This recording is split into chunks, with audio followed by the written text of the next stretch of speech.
अस्सलामुअलैकुम my YouTube family, कैसे हैं आप सब लोग। आप सब लोगों को वेलकम टू किचन एक्सप्लोरर। और आज हम कुछ स्पेशल बताने जा रहे हैं। इंग्रेडिएंट्स कितने कम हैं। हम बनाने जा रहे हैं दुमची, जो कि सीखों पर बनाई जाती है, फ्राई भी की जाती है, लेकिन जो सबसे ज़्यादा टेस्ट होता है वो उसका होता है सीखों पर, जिसकी वजह से हम इसे अवॉइड करते हैं बनाना। वो ये होता है कि मतलब अंगीठी लगाना, कोयले जलाना। आज मैं आपको ये स्टोव पर बनाना सिखाऊंगी, जो कि बहुत ही इजी है और होंगी भी सीखों पर। तो सबसे पहले मैंने ले लिए हैं 3 पाव दुमची, और इसे क्लीन बहुत अच्छे तरीके से करना होता है। एक्चुअल क्लीन मिलती है, लेकिन फिर भी मैंने क्या किया था, इसमें थोड़ा थोड़ा थोड़ा थोड़ा कहीं ना कहीं पे इसके बाल होते ही हैं। तो ट्यूज़र की मदद से मैंने इसे पानी में डाल के अच्छे तरीके से सब निकाल लिए। फिर विनेगर लगाकर और सॉल्ट लगाकर हाफ एन आवर के लिए छोड़ दिया था। इसके बाद अच्छे से वॉश कर लिया है, बिल्कुल क्लीन है। हमें चाहिए होगा 2 tablespoon ginger garlic and green chilli का paste. Ginger garlic and green chillies, मतलब आप अपने हिसाब से, टेस्ट के हिसाब से ग्रीन चिलीज़ को ऐड कर सकते हैं। ये थोड़ा ज़्यादा जाता है इसमें, इस वजह से मैं 2 टेबलस्पून डाल रही हूँ। और 2.5 से 3 टेबलस्पून के करीब कोई सा भी आप चिकन टिक्का मसाला ले लें या टिक्का बोटी मसाला ले लें। मेरा ये होममेड है। मेरे चैनल पर इसका लिंक मैं आपको दे दूँगी, चिकन टिक्का मसाला का। आप चाहें तो किसी कंपनी का भी यूज़ कर सकते हैं। तो उसमें ये होता है कि सारी चीज़ें अवेलेबल होती हैं, like as meat tenderizer and all.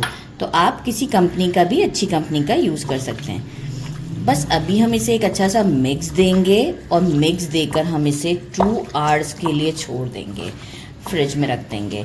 इसके बाद हम थोड़ा सा, जब 2 आवर्स के बाद, लेमन स्क्वीज़ करेंगे और इसे सीखों पर लगाकर स्टोव पर बनाएंगे। मतलब मैं आपको बता नहीं सकती कि ये कितनी ज़बरदस्त बनती है। बस थोड़ा सा इसका जो क्लीन करने का है ना, वो टाइम टेकन थोड़ा ज़्यादा है। एक गिर गई तो वो मैं उठा लूँगी और जो है वो क्लीन कर दूँगी। तो बस ये देखें, ये हो गया हमारा मिक्स, और अब हम इसे रख देते हैं फॉर 2 आवर्स फ्रिज में। आवर्स हो चुके हैं मुझे इसे, और अब मैंने इसे फ्रिज से बाहर निकाल दिया है। 1 लेमन स्क्वीज़ कर लिया है। अच्छे से मिक्स दे देते हैं। और स्टोव पर मैंने जो है वो एल्युमिनियम की शीट लगा दी है, ताकि मेरा स्टोव गंदा ना हो। तो वहाँ भी हम आपको दिखा देंगे कि इसका हमारा काम ख़त्म हो। अक्सर स्टोव गंदे हो जाते हैं ना, तो हैंड्स वाइप कर लूँ मैं तो आपको बताऊँ। अच्छा, ये मैंने ऑयल का स्प्रे ले लिया है। जब मुझे ज़रूरत पड़ेगी उस वक्त मैं मीनवाइल से स्प्रे करूँगी।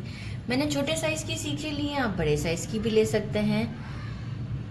दुमची में एक हड्डी होती है इस तरफ, तो मैं ये वाला पार्ट इस तरीके से रख के यहाँ से आर पार सीख को करूँगी।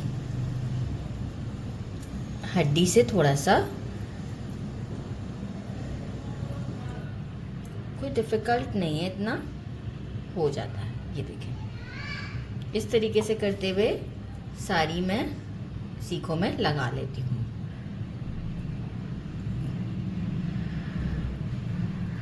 स्टोव पे ले आई थी एल्युमिनियम फॉइल की शीट, मैंने स्टोव पे रख दी थी, और कैमरामैन से शायद कोई प्रॉब्लम हो गया था, तो वीडियो बिगनिंग का नहीं बन सका। तो देखिए, मैंने इसे सीखों में इस तरीके से स्टोव पर मीडियम फ्लेम पर डन कर लिया है।